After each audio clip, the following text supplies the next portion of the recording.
వాళ్ళని వదిలేస్తారా సాయినాథుడు? ఎట్టి పరిస్థితుల్లోనూ వదలరండి. కష్టము బాధ అనుకున్న వాళ్ళు అన్నవాళ్ళు తన పాదములు పట్టుకుంటే తన పాదాలు చెంతకు వస్తే ఎవరిని కూడా విడిచిపెట్టరు. బాబావారు నేను ఉన్నాను, నువ్వు భయపడకు అంటూ వెంటనే రక్షిస్తారండి. బిడ్డా, నా మాటలు విన్నాక నీకు ఏం చెయ్యాలో అర్థమైంది కదూ?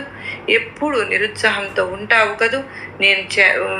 నేను చేతగాని దాన్ని కాదు, నేను ఏ పని చేతగాని చేయలేను అని చూసి అందరూ నవ్వుతున్నారు అని అడిగావు కదా. నీ ప్రశ్నలన్నింటికి కూడా సమాధానం చెప్పాను బిడ్డ. నా మాట విన్నాక నువ్వు ఏం చెయ్యాలో, ఎలా నడుచుకోవాలో, నువ్వు ఏ దారిలో వెళ్ళాలో, ఎలాంటి ఆలోచనలు చేయాలో కూడా నీకు అర్థమయ్యే ఉంటాయి. నిన్ను చూసి నవ్విన వాళ్ళు నీ మంచి ఆలోచనలతో నువ్వు మంచి దారిలో వెళ్ళి నువ్వు నిలబడి విజయం సాధించి నీ విజయంతో వాళ్ళకు బుద్ధి చెప్పు.